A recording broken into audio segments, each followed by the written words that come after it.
Panorama group, जो सोचता है वो करता है। बारिश में 50 लोग मर गए। जिस तरह के घोटाले सामने आ रहे हैं, जिस तरह का संवैधानिक संकट दिल्ली में उत्पन्न हुआ है, संविधान की अवहेलना और संविधान का उल्लंघन हो रहा है, उन सवालों, उनसे संबंधित सवालों के उनके पास कोई जवाब नहीं है और वो सीधे तौर पर दोषी है और अपनी जिम्मेदारी से भाग रहे हैं और पीठ दिखाकर भाग रहे हैं। मैं फिर दोहराना चाहूंगा कि हमारे 10 सवालों के जवाब चाहिए। अगर आप जवाब नहीं देते तो ये माना जाएगा कि आप पीठ दिखाकर भाग रहे। पहला सवाल,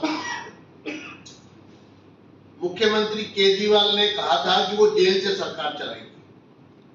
केजरीवाल लगभग 5 महीने से जेल में है। दिल्ली के लोगों को बताओ कि जेल से केजरीवाल सरकार किस प्रकार चला, उसका ब्यौरा दो। बताओ। इसी का एक हिस्सा है पहले सवाल का ही। अभी तक केजरीवाल जी ने जेल से कितने फैसले लिए हैं, उनकी सूची जारी करो। पिछले 5 महीने में दिल्ली सरकार की कैबिनेट की कितनी मीटिंग हुई और उसमें क्या फैसले लिए गए, इसकी जानकारी दो। सवाल नंबर 1 का ही अंतिम हिस्सा है। NCCSA, national capital civil servant authority के अध्यक्ष केजरीवाल हैं, चेयरमैन। 3 मेंबर कमेटी है, 3 मेंबर अथॉरिटी है जो IAS और दानिश से जुड़े हुए मामलों पर फैसला लेती है। तो हमारा सवाल यह है कि पिछले 8 महीने से उसकी एक भी बैठक नहीं हुई है। तो आम आदमी पार्टी बताए कि NCCSA की एक भी बैठक 8 महीने से ना होने के कारण जो IAS और दानिश से जुड़े हुए मामले हैं, उनके फैसले क्यों टाले जाते हैं।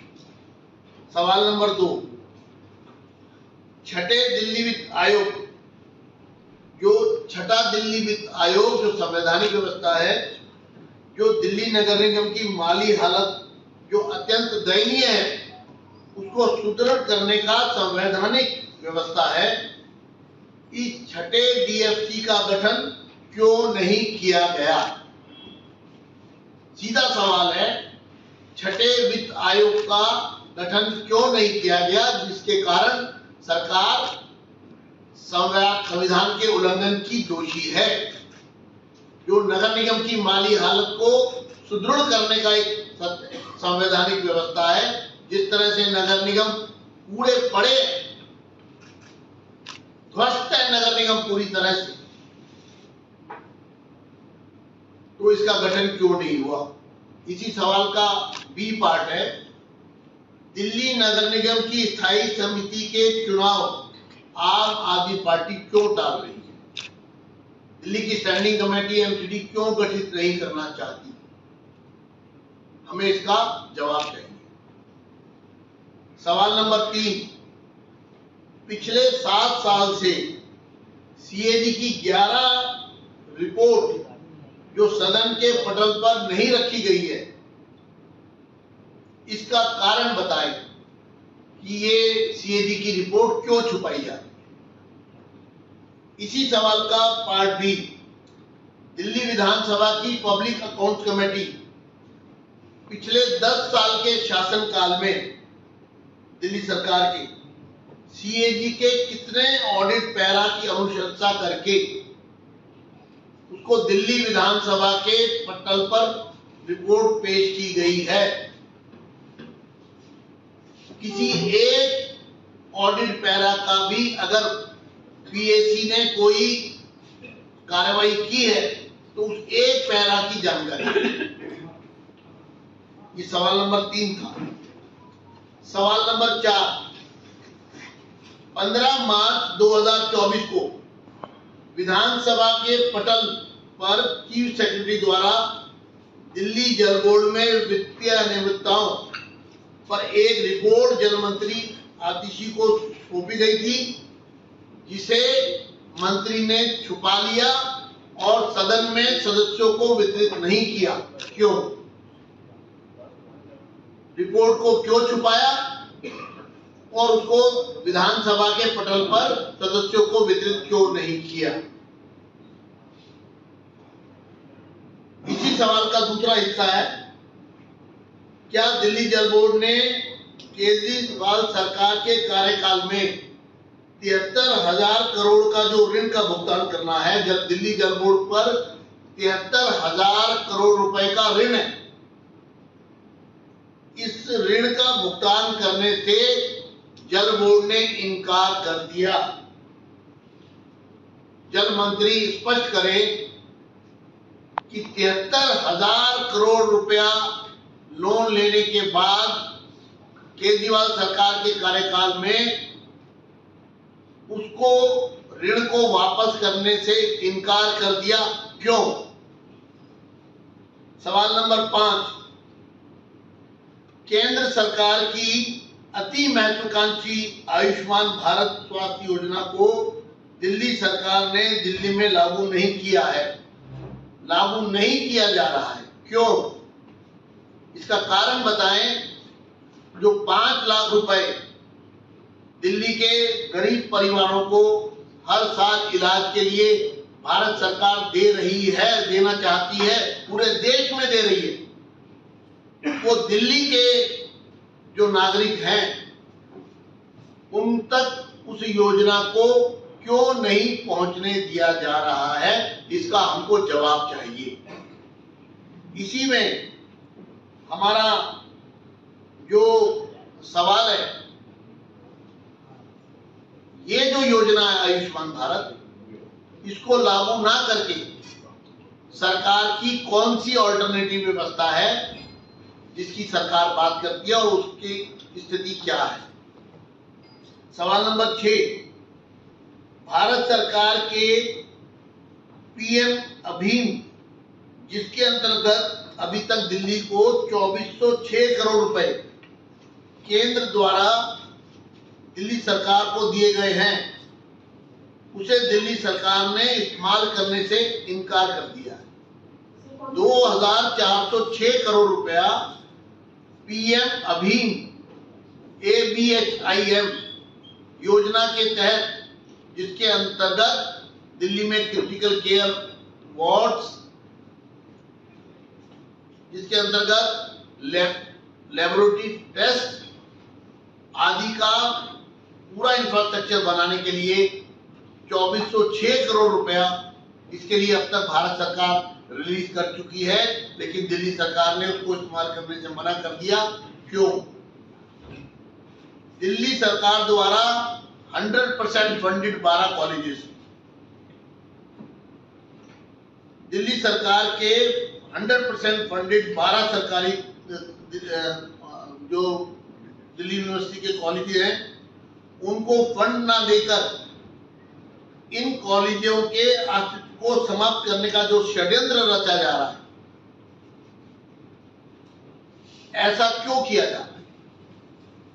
दिल्ली यूनिवर्सिटी के 12 कॉलेजेस जो दिल्ली सरकार द्वारा फंडेड हैं, उनको 100% दिल्ली सरकार द्वारा फंडेड है, उनके अस्तित्व को समाप्त करने के लिए जो षड्यंत्र किया गया है, उनको जिस तरह से फंड रिलीज नहीं किया जा रहा है, जिसके कारण वो तमाम महाविद्यालय, वो कॉलेज बंद होने की कगार पर आ गए। ऐसा करने का क्या कारण है? सवाल नंबर 8, दिल्ली सरकार द्वारा स्थापित DSU Delhi skill and entrepreneurship university में जो भर्ती घोटाला हुआ, जिसमें आम कार्यकर्ताओं को भर्ती कर 3.5 लाख रुपए सैलरी जो वाइस चांसलर से भी कहीं ज्यादा दी गई, इसका क्या कारण?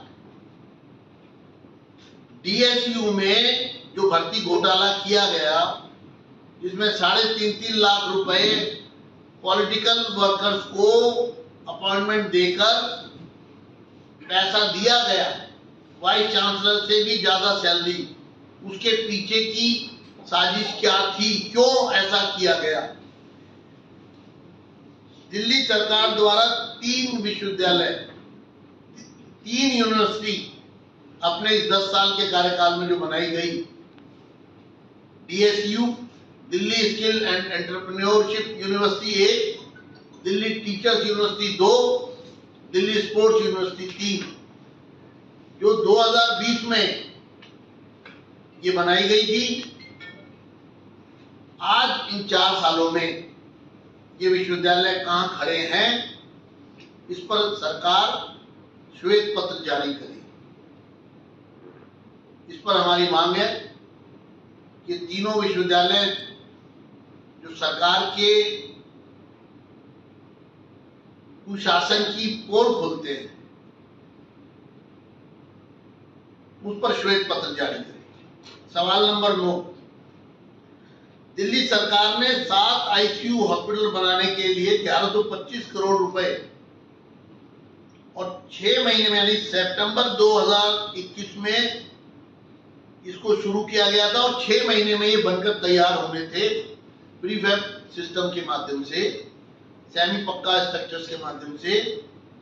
3 वर्ष बीतने के बाद भी इन 7 आईसीयू हॉस्पिटल्स का स्टेटस क्या है, इनकी निर्माण लागत 2 गुना यानी कि 2500 करोड़ के करीब कैसे पहुंच गई, क्यों पहुंच गई, और इनका निर्माण कितने प्रतिशत हुआ है, और निर्माण कार्य अब पूरी तरह ठप क्यों हो गया है, इसके बारे में सरकार अपनी स्थिति स्पष्ट करे। सवाल नंबर, इसी सवाल का 9वें सवाल का हिस्सा है कि 92 दिल्ली के 92 पॉलीक्लिनिक, जिनके एक्सपेंशन में पुनर्निर्माण के नाम पर 168 करोड़ रुपए का ठेका छोड़ा गया, इनकी निर्माण कॉस्ट 2 गुनी हो गई है। इस कार्य अधूरा पड़ा है। सिर्फ 92 में से 92 में से सिर्फ 52 पॉलीक्लिनिक पर काम शुरू हुआ है और कीमत 228 करोड़ उस पर खर्च हो गई है, बाकी पर काम ही शुरू नहीं हुआ। क्यों? जबकि टेंडर और वर्क ऑर्डर 92 पर 168 करोड़ रुपए खर्च करके वो पूरा होना था और वो अधूरा पड़ा है, ठप पड़ा है और पैसा उससे दुगना उस पर खर्च हो रहा है। ऐसा क्यों?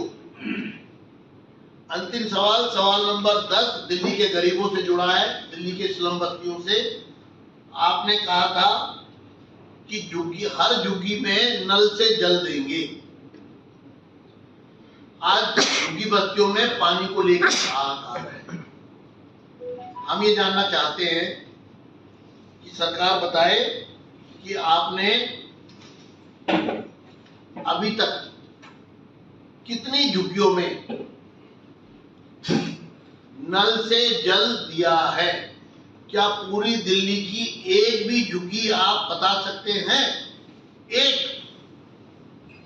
10 साल में जहां आपने उसको जल नल से जल दे रहे हो, एक झुग्गी का एड्रेस दे दीजिए। आपने कहा था जहां पे झुग्गी वही मकान। हमें एक झुग्गी ऐसी बता दीजिए, झुग्गी निवासी जिसको आपने घर दिया हो 10 साल पे। तो सिर्फ एक नाम पूछ रहे, कोई बहुत ज्यादा नाम नहीं पूछ रहे। एक नाम जिसको आपने झुग्गी के बदले में घर दिया हो, पक्का घर। एक झुग्गीवासी बताएं जिसको जल से नल आपने दिया हो। ये हमारे 10 सवाल हैं आपके, और मैं चाहता हूं और मेरे साथी जो यहां मौजूद हैं, जिन्होंने राष्ट्रपति जी से मिलकर दिल्ली सरकार के भ्रष्टाचार, संविधान का उल्लंघन और संविधान की अवहेलना और दिल्ली की अस्त व्यस्त स्थिति, थोड़ी सी बारिश में 50 लोगों की मौत हो गई, सड़कें टूटी पड़ी है। दिल्ली में पीडब्ल्यूडी का घोटाला, गाद निकालने के नाम पर सैकड़ों करोड़ का गोलमाल, अस्पतालों की हालत खराब, केंद्र की योजनाओं को दिल्ली में लागू ना किए जाने देना, ये तमाम मेमोरेंडम का हिस्सा बनाकर राष्ट्रपति जी को दिया था। वो तमाम हमारे साथी यहाँ उपस्थित हैं।